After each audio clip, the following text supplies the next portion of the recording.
Last time, hindi nakalabas to eh, no? Ngayon lang siya nasinaga ng araw eh, no? Tignan mo kung gaano kalatag yung Benz na to, boy. Kintab eh, no? Ang laki, no? Tsaka ang laki pala nito. Pero kung ito yung sinasabi nilang baby ko, may isa akong baby pa sa loob. Ito yung pinaka-baby sa lahat. So boys, i-appreciate natin yung pintura, tol. Pang!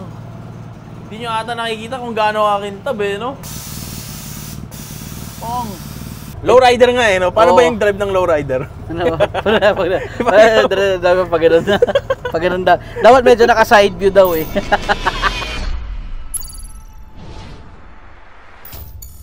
What is up, potatoes? What's up sa inyo mga patatas? Babalik tayo guys syempre sa ating panibagong video. And sobrang dami kasi naghihingi ng part 2 garage tour ni Martin. Pakita ka sa vlog natin. Di ba dapat part 3? Kasi una yung Pajero, tapos sunod yung auto ko. Tapos di ba dapat part 3 na? Wala na, max out na yun guys. Yun na yung sagad. Gawa kami ngayon ng panibagong video para ipakita naman yung ibang sasakyan ni Martin. Okay, sisimulan natin dito. Ano to? Honda. Kailan ka nag-SIR? Kahapon? Hindi ko.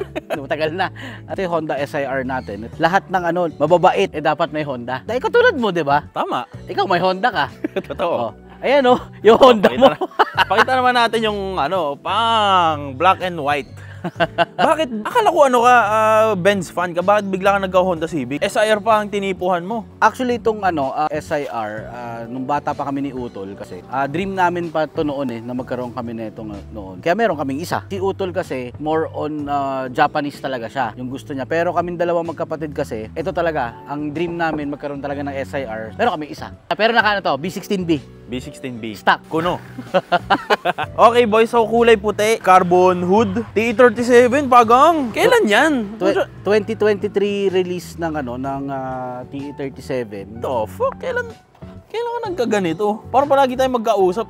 Wala ka namang sinabing ganyan. Siyempre pwede naman itago eh. Interior HKS. Pakita natin yung sariwang interior oh. Pogi. Ba't may mags bigla? Ano?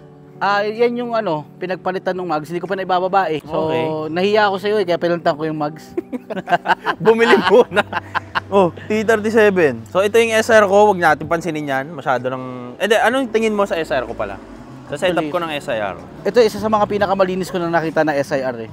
Grabe naman yan. Malinis talaga to. Pero, alam mo, dapat mamaya to matignan natin to mamaya din. Wag mo nang kalikutin yan. Stock tune yan. Stock box yan. Okay. Ito rin stock naman eh. Sabi mo Oo, stock yan. So, ang sikip na kasi sa garahe mo tol. Umabot na tayo sa kanto. Hindi kasi ganito, yung ibang kotse ko nasa Decal Republic sa shop namin. Yung iba nasa Biobase sa isang shop ko. Pinagpapalit-palit na ako weekly actually. Nagpapalit-palit ako ng mga auto para lahat sila nagagamit. Pahirap pag may nasirang isa, tinututukan ko kasi. So ito yung dito yung simula. Ito, daily. Sa'yo rin pala to? Daily.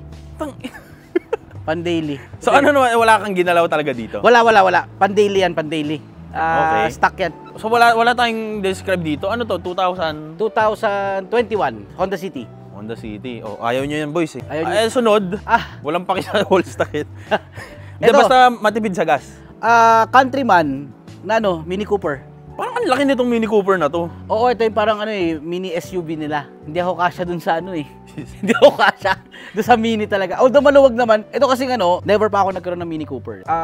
Gusto ko to since grade 4, 5, ganun. Yung mga Mini Cooper dati, nung bata pa tayo, maliit talaga, di ba? Oo, pero ito yung bago ngayon na 2020 edition nila ito. Maliit siya kung tutuusin eh. Para sa SUV? Maliit eh. Ano to AUV? Lumalabas siya as mini SUV eh. So parang CRV ganun? Oo, parang CRV. Gusto mo makita to? Yung loob na ito? Pakita natin interior. Pakuha natin susi. Sige. Kunin ko lang susi. Ito bukas ba? Bakit bukas? Safe yung village eh. Wala namang dito. Okay, pasilip dito ha. Ang bango dito boy. Amoy Amoy leather no. Baka iba maamoy mo Pwede ba ako umupo dito tol? Oo naman! Upo tayo guys ha. Kapag Mini Cooper pala, bilog ang mga parang nasa parang weird. Parang iba eh, di ba? Parang ibang kotse no. Tingnan mo, ang lapit masyado. Pero pumasok ka, tinan mo. Ipasok mo yung sarili mo. Maluwag yan. Ay, oo nga Komportable yan. Okay. Parang ang laki niya na maliit, no? Oo, tapos tingnan mo pag umupo ka dito sa likod, yung legroom niyan. Ay, gago maluwag sa likod, boy. Yung legroom na ito, tinan mo. Yan Gago luwag. Wag! Komportable. Kamukha lang talaga siyang mali kasi European car siya. Di ba yung mga Europeans malalaki? Akala mo lang maliit siya pero ang laki niya. Tsaka ang taas ng headroom, guys, oh. Oo, pang ano nga to eh, pang mga size mo yung tangkad. Kasyang-kasya dito. Nagtataha nga ako bakit ganun yung gawa nila. Pero ang luwag dito, ang luwag ng legroom. Komportable. Paano? Ganda pala ng Mini Cooper. Magkano yung mga ganito? Market value, mga nasa 2.2. Putang yan ang mahal. Mahal pala nito. Wag na. Pangit pala, yoko nito. Pero pag gusto nyo pag gusto nyo kumuha ng ganito, I only trust Mark Cars. Si Mark Martinez. Usually yung mga ganito kay luxury na brands na sa kanya ako kumukuha. Medyo high-end na. High-end na, no? Okay. Mabilis din to. Ay, naka twin turbo eh. Twin turbo? Gusto mo i-drive mo mamaya? Ikot natin to mamaya, boys. Oo, ikot natin mamaya. No problem. Oh, ito pala yung nakita nila last time. Oo, yan. Yung 1, 2, 3 talaga hindi ko tinatanggal dito sa bahay ko. Ah, siya ang pinaka-baby. Oo, kasi diba nga sabi ko nga, kotse ni Lola ito. Talagang hindi ko inaano sa bahay ito na mawala sa paningin ko. Pakita natin, boys, kasi last time hindi nakalabas to, no? Ngayon lang siya nasinaga ng araw, no? Tignan mo kung gaano kalatag yung na to, Benz na to, boy. Kintab, no? Ang laki, no? Tsaka ang laki pala nito. Mas mahaba to ng dihamak dun sa sa 115. Yung blue yung nasa loob. Yung nasa loob. Okay. Yung hinahanap mo. Ayan, nandyan na. Yan yung sikat. Tsaka ang lapad, no? Lapad, ang haba. Parang Interior, pakita ulit natin interior para sa mga hindi nakapanood last time. Grabe interior, boys, oh. Ganda, no? Tsaka premium lahat, Yung pag-crisp nung na ito kasi yung yung inaantay nila dito lagi, yung crisp ng pagsarado ng pinto. Parang armor, no? Parang pa siya, brand new pa. Ayun, oh, walang walang sabit, wala lahat. Wala, pakinggan nyo, boys, ha? Oh, ganda ng loob, oh. Lahat ba ng, yung mga 1, 2, 3 na beige interior? Sa beige kasi, ito yung mga top of the line nila. Usually ng mga 1, 2, 3 is yung naka-leather na loob. Pero ito kasi yung tinatawag nilang gamusa. Kaya hindi ko masyadong pinapaarawan din kasi masisira eh. Anong tawag mo dito? Velour? Velour. Pero kung ito yung sinasabi nilang baby ko, may isa akong baby pa sa loob. Ito yung pinaka-baby sa lahat? Ito mismo eh. Pero itong red? Itong red talaga ko dahil nga may sentimental value sa akin to dahil nga kotse ng lola ko. Yung pagdating sa show, may pumarada pang Vespa dito, kanino kaya to? Ano naman tong Vespa na to? Kanino to? Parang dun yata sa founder ng Marikina Vespa Club, Sir Arnel De Vera. Sir, magandang hapon po. Pwede ba nating ma-tour itong Vespa mo, bossing? Sige lang, sir. Bakit ba sobrang hype ng Vespa ngayon? Kahit dati naman no? Oo, pa sila, mga 50s pa yata yan eh. Well, unang-una, siya made in Italy. Doon siya nagsimula talaga. Body niya kasi parang kotse din, metal. Bakal lahat Bakal talaga, oo. Kasakala lang nila, parang plastic. Tsaka, siya, boys? Lahat, bakal. Ito masarap i-detail, papi, no? Oo, pero yan, wala yan. Hindi nalilinis yan, ganyan lang. May S125, 125cc, ito 150cc, dalawang 150cc, Primavera, saka Sprint. Meron pang 300cc. Yung 300cc, yung marami. May Journey, may GTS, may Meron pang Vespa na milyon ng halaga. May mga collab kunyari ng Christian Dior. Yung mga Justin Bieber, ganyan. Hindi, iba pa yung Justin Bieber. Yung Justin Bieber, mga 300, 400,000 lang yun. The chrome lahat. Oo. Curious ako, ilan ang top speed ng mga ganito? Hindi naman ako mabilis magpatakbo. Pero yung iba, sa according dito, 140. Pero ako nasubukan ko na siya mag 100 plus eh. Pero mabilis lang. Stable siya kasi mabigat nga eh. Sir, ito ang tanong ko. Siyempre, pag ako kasi naka-scooter ko, naka-Mio ko eh. Layo ng talon sa no? Sa Vespa no? Kamusta yung maintenance ng ganito? Well, sabi nila, mahal. Tulad yung sa'yo, di ba, yung Mio. Gaano ka kadalas magano? Every 500? Change oil? 1,000? 1,000. Ito kasi 5,000. Parang kotse. So pag di ba ikaw every 1,000, pag sinuma mo rin, parang pareho lang. Din no? Oo. Pero siyempre, yung pyesa niya, kaya lang nagmamahal kasi accessories. Alam mo na, gusto magbihis, di ba? Gusto ngayon. Binibihisan din to, sir. Ang preno-preno, no?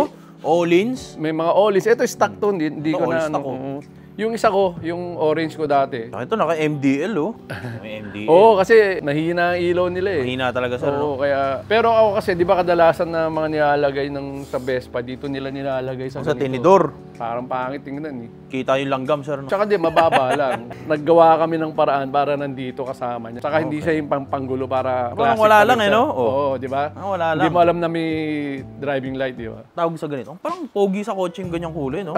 Sa rehistro, Delicato Gray. Delicato Gray. Kasi ang Italian eh. So, ganun yung mga tawag sa kanila. Saka itong blue na to, iba sa blue na to, tol, no? Yan. Ito, pwede natin makita to, Martin. Ganda ng Segway ah. Ganda na segue, no? Ganda ng Segway mo dun ah. Ganda, vlogger eh. Vlogger na vlogger. Kabisado eh. Okay, punta naman tayo dito sa Benz na ano, big body Benz. Ano naman to? Ito yung W115. Dalawa kami actually nagsimula magbuo na ito. Una si Mark Cars, tapos na-transfer sa akin. So ito na yung hinahanap yung Benz ko na kulay blue. Yung Airsus nito, si Fitment Engineering ang gumawa. Actually, kaya wala siya dito last time na kay Fitment siya. Ang last time, ang nakalagay yung pula eh. Yung pula. So ngayon, ito yung blue. Grabe no. Silipin nyo yung pintura na to, boys, oh. Ay, Tingnan mo. walang swirl marks yan. Tangina pa. Ano to, salamin? Pwede ba na silipin yung muka? Sige! Ano ba yung tsura nito? Ay, parang ito yung...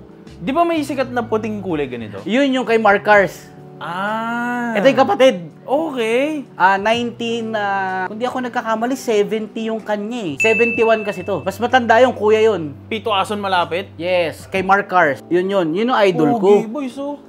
Ano yung pumasok sa isip mo? Ba't bumubuo ka ng mga ganitong kotse? Ano kami, Benz baby talaga kami. Nung nakita ko to, 70%, 60-70% ng tapos kay Mark. Nagpumilit ako talaga na bilhin to. Kasi itong W115 kasi, halos wala ng pyesa to eh. Papunta na to ng ano eh, ng...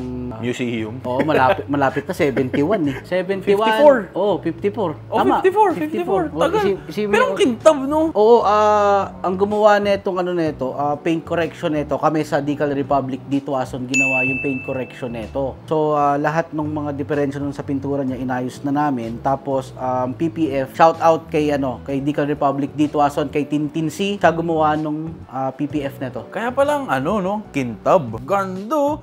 Parang parang ito yung mga kotse sa GTA. Oo. Di ba? Yun yung Yun nanakawin mo. yung nanakawin mo para marami kang pera. Okay, no? Ito yun eh. Oh. Tol, sobrang baba naman eh ito. Pag naka-air down siya, mababa talaga, pero hindi yan yung driving height niya eh. Pag pag nasa bahay lang siya, ini-air down ko. Para hindi stressed yung natin, yung air plastic. yung air suspension natin. Rubber pala yun, no? Pero napakatibay naman ng air sus ng Fitment eh. Kahit iiwan ko nakataas yan, okay lang eh. Kapag ganito ka baba, hindi na nadadrive yan. Pwede siya atras sa bante.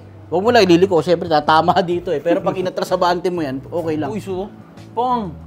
Tsaka ang kintab, tol. Isipin mo from 50 years old, gano'ng katagal na yung paint na to? Syempre, hindi na ito yung orig paint, for sure. 20, kung di ako nagkakamali, 2008. Tagal na rin. Tapos pinaint correction namin siya. May mga hindi ako tinanggal na tama dito para ma-maintain yung Battle original scars. niya. Kung titignan nyo, itong tama na to, pwede ko naman paayos yan eh kung gusto ko eh. Yan Pa-PDR, no? Oo. Tsaka yan, meron yan dito. Hindi ko na siya pinagalaw talaga kasi may sentimental value sa akin. Basta may nangyaring away nun. So, lesson learned sa akin yun. Napakita natin yung mukha, boys. So, parang ako, wala akong alam sa value ng ganito. Magkano ba sa second hand na ganito? Nagbebenta ba? Wala eh. Wala ako nakita may nakita ko last time, hindi pa ganito. Binibenta niya ng 1 million something, pero kasi pag ganito, nasa usapan na yan ng may-ari talaga kung ibebenta o hindi eh. Yung wiper niya kakaiba, no? Loob, pwede. Pakita natin yung loob. Grabe. Pindutin mo. Ay, sorry. Iba pala to, no? Hinahatak ko eh. Hindi, pindot, tas hatak. Ay, putang ina mo. Hindi. Tanggalin natin yung resibo ng fitment. Grabe dito sa boy. Pucha, parang masyadong may diin na masyado to. Pero alam ko, sana one click. Ano ba to? Carb type to? Carb type to eh. Sana one click. One click? Putang ina. Umaandar, tol. Baka isipin nyo, lang to, museum piece. Umaandar. Umaandar to. We made sure na umaandar lahat ng mga auto namin na na nilalabas. May aircon. Yes. Ito yung driving height niya. Air up. Pakita na yung air up. Boys, tignan nyo to. Kung gaano katakin to. Tignan mo gaano katakin to. Tol, para mapasok yung gulong sa likod, nagtabas na ba ng fender? Oh, shit! Oh, parang normal car bigla eh, no? Yan ang driving height niya. O, sana natin to. Ito, driving height. Yan, driving height niya yan. Parang muscle car ang tunog eh, no? Gusto nyo makita yung makina? Dali. Parang naging kotse to bigla ah. Kanina parang stance car eh, oh. Pakita natin makina. Engine bay check. Ano tong makina nito, Martin? 2.0. Pasensya na medyo madumi kasi galing sa talyer eh. Pero all original to, wala akong binago dito. Pati amoy. Tignan mo, kahit yung amoy, 'di ba? Pag carburetor, amoy gasolina. May gasolina nga eh. All original 'yan. Wala akong ginalaw diyan. Eto ang tanong. Yung sinasabi mo yung isa, medyo madali pa. Sa pyesa, sa mga sira. Ito, kamusta to? Medyo mahirap maghanap. Ito na yon. Ito na yon. Parang yung sa brake master niya, nasira yan eh. Lumulusot. So nag-antay ako siguro mga 2 buwan bago ako nakahanap ng bagong master niya. Brake master lang yun. Dapat yun. Pag pumunta ka ng kahit saan makakabili ka. Nag-order ako. Nag-antay. 2 months? Yung carburetor nito, nag-antay din ako eh. May diferensya yan. Wala akong mahanap na carburetor. Ang nangyari, repair kit. Nag-antay ako. Okay. Buti may gumagawa pa ng mga ganito, no? Ay, oo. Yung matatanda. Gasolina, malakas sa gas. Malakas siya sa gasolina kasi pag pag nasa car meet kunyari, no, or car show, pag in-start siya, yung isang full tank niya nauubos. Naka-standby siya ang gastos. Pag idle. Pag naka-idle, sobra, maiinis ka. Pero, ang ang full tank kasi nito nasa lang eh. Maliit kasi tangke. Ang full tank nito nasa mga 2.5. Tapos yung, ang lakas niyang kumain, so... Meron ka mga 80 kilometers pupunta. Oo. Dito pa rin ako eh. Ito kasi talagang tinginin eh. Pwede natin isilipin interior. Oo naman. Pasukin natin interior, boys. Ganda ng interior, tol. Pwede ba umupo dito? Oo naman. I-compare mo yun dun sa upuan ng 1, 2, 3. Ay, putang ina. May spring din eh. How does it look, boy? How does it look? Tol, ito yung, blue talaga interior nito. Oo, pero reupholstered na ito. Okay. Wala na kami mahanap talaga na, ako personally, wala akong nahanap na ng mga pyesa niya. So, original naman to lahat. Pero, pinare-upholster na namin. Pero lahat ng original niya nandyan pa. Bakit blue? Para tumero no sa labas sa kaha? Ginawa ko lang blue para Tinginin. para tinginin. Yung totoo Pero kung kung masusunod kasi 'di ba, syempre pag kinlasik look mo to, 'di ba mukha na siyang DOM na naman. hindi na pang DOM. Yung yung mga pang Chicano. Lowrider. Oo, lowrider. Syempre, pag binalik ko yung classic look dito, tapos nakaganyan ka, di iisipin ng tao, di ba? Parang trying hard. Pero at least, okay pala kasi meron kang all original na pula. Yes. Meron kang puto pang tuner car, no? Parang ganun, di ba? Oo. Meron kang all original, tapos meron kang in-upgrade ng hindi dapat. Pero siya, boys, no? Parang weird, no? Parang ang onte ng lahat, no? Parang ganun. Oo, kasi unang-una, nung 70s, hindi naman katulad ngayon na ang mga auto na katulad ngayon na check mo lahat na kailangan mo. Pero ngayon, Hindi pis na. Yung steering wheel, eh, no? Ito dito ako matutuwa. Parang ting-ting, eh. Tignan mo yung busina ito. Ito yung busina. Asan? Ito, pindutin mo to. Ha? Oh. Ayun ang busina niya. Oo, yan Ay, hindi ganun. Oo, ito. Original yan, na ganyan talaga. Original talaga yan, na ganyan talaga. Tapos yung cluster gauge, boys, tignan nyo. Ang onte, no? All working yan, May reloads. Oo, all working yan. Itong relo lang, hindi ko ina-adjust, di ako marunong. Padala na naman ng Italy, guy. Hindi ko naiintindihan, tinan mo, iba yung nakasulat to, tinan mo. Tinan mo yung oil. Oil. Oil. Tignan mo yung oil, guys, oh. Oil. Panggilid. Ganda, no? Blue. Pero parang okay nga na blue, no? Kasi iba siya eh, di ba? Siyempre, pag inano mo siya, yung iba, sasabihin, dapat hindi ganyan. Ito kasi laruan ko talaga to. So, pag naghanap sila ng ori, may lalabas naman. Yun, yung pula. Tingnan yung likod, boys, oh. May nakaupo ba dito sa likod, Dol? Mang sikip, oh. Hindi. Mukha lang masikip yan kasi naka-atras to. Lowrider nga, eh, no? Paano ba yung drive ng lowrider? Ano ba? Pag ganun daw. Dapat medyo naka-side view daw eh. Pero tol, tayo ng angas, no? Blue interiors. Tsaka mo na may aircon na ito. May aircon na, may gasolina yung aircon, eh, no? Unang buga lang yan, tapos mamaya okay na yan. Feeling nga natin, boys. Ano yung tsura dito sa loob? Tol, bagay pala sa atin to, no? Ano yung tsura namin dito sa loob? Mukha na ba kami, pwede na kami, dadaan ka dun, no? Kaya, doon, no?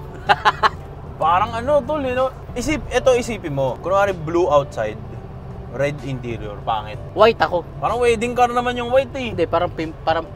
Pimp Myra. Pero actually, yung blue nito, putya sakto, royal blue, no? Jordan 1 royal blue. Yun. Yun, pwede. Ganda, boys, oh.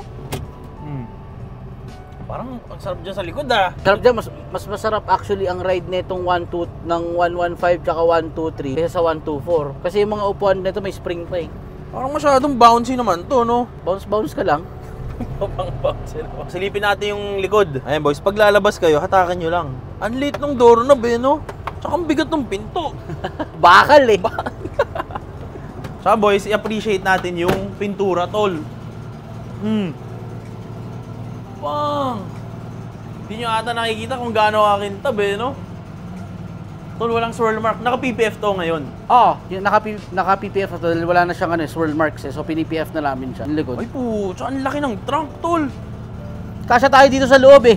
Ang laki ng trunk, boys. Tsaka blue din. Saan nyo nakuha yung blue na carpet? Hindi, original niya yan. Na blue? So, ang galing nga ni fitment eh. Tinan mo nilagay ni fitment. Kulay blue din yung Itong kotse mo na to, nakakalayo rin to. The Fordes, ko na dinala to nung sa Clark, Pampanga. Pampanga. Medyo takot ako ibiyahe ng malayo ito kasi nga sabi ko nga, hindi dahil hindi siya umaandar na hindi niya kayang itakbo. Ang inaano ko yung aksidente. Pwede ko siyang dalhin anywhere na gusto ko, pero binibed ko na lang. May kailangan sa event. Tulad ni Iles, kung kailangan ng ini-Iles siya sa event, ang ginawa namin, pinatow ko na lang. Kaysa i-drive ko siya, na baka mamaya magasgasan, may matanggal na parts, hindi sinasadya. Mas i-drive ko yung 1, 2, 3, yung pula. Kaysa dito, kasi iyon, makakahanap ako ng part. Ito, ang hirap talaga. Baka may mga kamote pa, ano? Pakita natin dito, boys, Pang. I-air down natin. Dali. Ganun kalalim?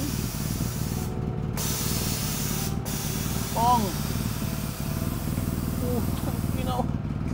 Boy, parang naging motor eh. Tingnan mo to, boy. Pang. Lowrider na lowrider, tol, no? Saka pintura, boy, Hindi, ito talaga, makinis talaga to. Ang kinis, tol. Marami na in love dito eh. Ito yung marami nagtatanong kung for sale. Ito hindi rin for sale to. Hindi. Pakita natin yung interior sa likod, boys. Ayan, ganyan pala. Tsaka, tol, isipin ko, kunwari galing ka sa taas, diba? Ito yung POV, boys. Ito yung nasa eye level ko. Kunwari, bubuksan ko yung pinto. Pang, igigreet ka ng royal blue ng interiors. Damn!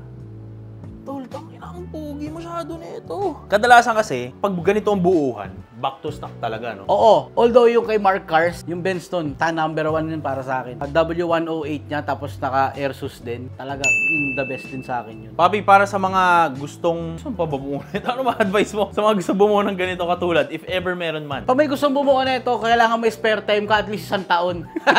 Parang kulang yun, tol, 1 taon. 1 taon, kaya na. Pag may spare time ka, hindi, ganito. Yung maraming oras na tao ang kailangan. Tsaka pera, hindi makalimutan yun. Hindi, huwag mo sabihin nyo sa pera kasi marami tayong nagbubuo eh. Kahit nga sabihin natin sa mga naka-Honda, naka-Toyota, may nagbubuo naman talaga eh. Pero ito talaga, time talaga ang kailangan. Pag old school talaga ng mga European, hindi pa pwede yung bigla-bigla na sabihin na bubuo ko niyan, gusto ko in 2 months, tapos na imposible yun, napaka-imposible. Galing sa'yo, ikaw pa naman si Mr. 2 weeks ka bumuo no? Oo, galing dahil ako, para may ADHD ako, pag gano'n, hindi, tapusin yan. kahit mag-overtime kayo. Pero ito talaga, imposible talaga. Imposible pa sa ganitong klaseng build, mahihirapan kayo. Tsaka, buti na lang, katulad niyan, si Mark Cars, kami sa Decal Republic. Shout out pala sa Decal Republic, Paranaque. Magre-relaunch kami nung shop namin coming soon. Maybe first week ng March or end of February. Ilo-launch namin yung Decal Republic Paranaque ulit. Ito, si Rich, pupunta to. Sigurado invited namin to. Matik. Para sa mga magtatanong, sa mga curious, ano ba ginagawa ng Decal Republic? Okay, so we do wraps, we do PPF, sa motor, sa kotse, any graphic design na gusto nyo. Stickers, nagde-dechrome din kami. Lahat ng gusto nyong naiisip nyong pwede nyong gawin, pwede natin i-design yan. Next time, tingnan nyo yung rat look natin doon. Meron yung rat look ko na na Benz. Tapos yung nakarap to. Yung alin? Ito. Yung Cooper? Yung Cooper. Nakarap pala yan? Marami pang kulang na sasakyan doon si Martin eh. Ilan pa ba kulang, tol? 4, 5? 2 BM natin. Naka-fitment kasi. So, ginagawa ni fitment yung isa. Yung isa, nasa shop na hindi ko sasabihin kung nasan yung shop. Kasi nga, sabi ko nga kay Rich, wala akong oras. Hindi ako makabuo ng sounds muna ngayon. Pero, sige ganito. Pag open ng Decal Republic, Paranaque, ililipat ko yung head installer namin ng sounds doon. Yan. Kasi ever since, pag-upload namin, hinihingi nila yung details mo, tol. Add nyo ako sa Instagram, biobase028. Yung sa mga gustong Magpatono kasi gusto nila, tol eh. magpatono kasi medyo time consuming eh. Teka. Parang mapapalabas ng retirement to Back to the game. Hindi, pwede ganito. Pag may gusto magpatono, pag 5 na kayo, pwede. Sabay-sabay. Sabay-sabay. Yan deal natin. Kasi ang dami ko rin ginagawa, personal business and everything. Pwede naman, Basta galing kay Rich, walang Yan. problema. Pag sinabi ni Rich na na kuya, anuhin natin to, no problem. Yan. Sige. Basta basta minimum of 3, maximum of 5. Papatono. Ever since kasi boy, since tinono yung Pajero, nasa akin na yung tono. Kumbaga may lakas na ako ni Martin. Kasi hindi ko mapasa sa inyo, nasa tenga na ito. Ano kasi ito, sound engineer ka ba, tol? Oo. Sound engineer kasi, so kabisado niya yung mga ganyan. Maririnig mo naman eh. Malinaw, tol, promise. Listening to the rain, Oh! all sound Layo na natin. Ang layo, boy! Magic. Magic, tol, butang na yan. Kahit ang taas ng volume, kasi dati, pag mataas yung volume, parang nagka-crack na eh. Ngayon, hindi na, no? Gawin mo ngayon, upo tayo, pasok ka sa loob. Dahil kayo nag-drive eh. Tama, upo nga ako dito. Doon sa drive ka. Matono ang kotse mo. Kahit anong music Maganda. dapat maganda ang tunog. Kasi kung ano yung sa low volume niya, dapat yun din sa high volume niya. Dapat, kahit anong i-play mo na kanta, dapat malinaw siya. Hindi pwede yung sinasabi nila nakatono, yung tono mo, yung para... Depende sa kanta, ganun. Oo, yung sinasabi depende sa kanta. Panagtuhan tayo, dapat yan, pare-parehas yan. Hindi pwede yung... Ay hindi, kasi nakapang bayo-bayo ka, o nakapang ganito ka. Kamaniwala din pag gano'n. Ibig sabihin, hindi nakatono yung system mo. Teka, play tayo ng Dapat, play ka ng rock, play ka ng soft, play ka ng love song, pop, or anything. Lahat pare-parehas ang tunog niyan. Kung nakatono, lahat pare-parehas yan. Yanigan na, boys! Wow! Tangina mo! Bago lina, par!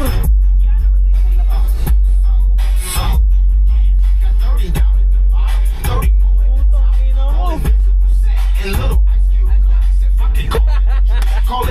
Solid, tol, puta! Ang ganda ng tunog, boys! Okay, boys. I Wanna Love You naman by Akon and Snoop Dogg. Pakinggan na natin yung bayo. Ito na. Pang! So if ever man, boys, ayan, nabigyan na tayo ng biyaya. Basta bumuo kayo ng 5 o 3, sabay-sabay kayo magpatono kay Martin. Saan ulit mahanap? I-message nyo ako, pwede kasi, actually, hindi pwede dito sa atin eh. Katulad nga sa'yo, special lang kasi yung sa'yo kaya dito ko ginawa. Ganito, maghanap tayo ng venue na pwede mag-counting sounds na gano'n. Kasi ayoko rin mareklamo. Yun yung number 1 kasi problema natin pag may sounds tayo. Yung reklamo. Kasi hindi naiintindihan ng iba yung passion sa sounds. So, may alam ako na area dito sa may Marcos Highway. So, pwede tayo doon. May restaurant din doon eh. Hanapin ko muna yung pangalan. Pero pwede daw doon, sabi ng mga kaibigan ko. Basta iset natin, minimum of 3, maximum of 5. Siguro kasi mga ano na rin yun eh. Siguro mga 3 oras na rin yun eh. Ang dami na rin, no? Oo. Sikip na. Hindi na nga natutulog si Martin eh. Okay, boys. So, kung may magtatanong man, message nyo siya sa IG. Ito yung IG niya, bang. Nasa baba. Ayan, pang BioBase028. So, again, Martin, salamat ulit, tol. Tapos pag gusto niya pala magpa-rap or any decal, follow nyo yung Decal Republic Paranaque. So, sa masagot doon yung kapatid ko, or ako, or si Mark Montesa, or si Decal Lord mismo. Kami naman may hawak tong page. Sige, promise ko sa inyo, pag reopen nung Decal Republic Paranaque, sige, maglalagay tayo ng audio. Yan! Pero, may pero. Wag naman yung puro sounds yung Suportahan niyo rin kami sa Decal Republic. Tama. Kung extra lang yun. Add-ons. Tama. Good job. Kaya sinabi ko kay Rich, ayoko na talagang gumawa. Ayun niya kasi gumawa, boy. Sobrang busy kasi nitong tao na to. Ang binobomba niya talaga, yung Decal Republic, tol. Martin, salamat. At again, boy, sana nag-enjoy kayo sa video natin na to. Hiniling nila to, tol. Part 3 daw eh. Oo nga eh. Sabi ko nga kay Rich, hindi mo sila sasawa sa mukha ko. So again, boy, sana nag-enjoy kayo sa video natin na to. Sana na-appreciate niyo yung mga collection na ito ni Martin. Si Rich minsan, kung gusto niya ng part 4, doon tayo sa shop. Tama. Part 4. Sa Decal Republic tayo. Decal Republic tayo, boys. Kasi nandun pa yung dalawa natin laruan. Nakaparado Kalat-kalat yung kotse nito. Okay, boys, sana nag-enjoy kayo sa video natin na to. Kita kayo sa mga susunod na episode. Peace out.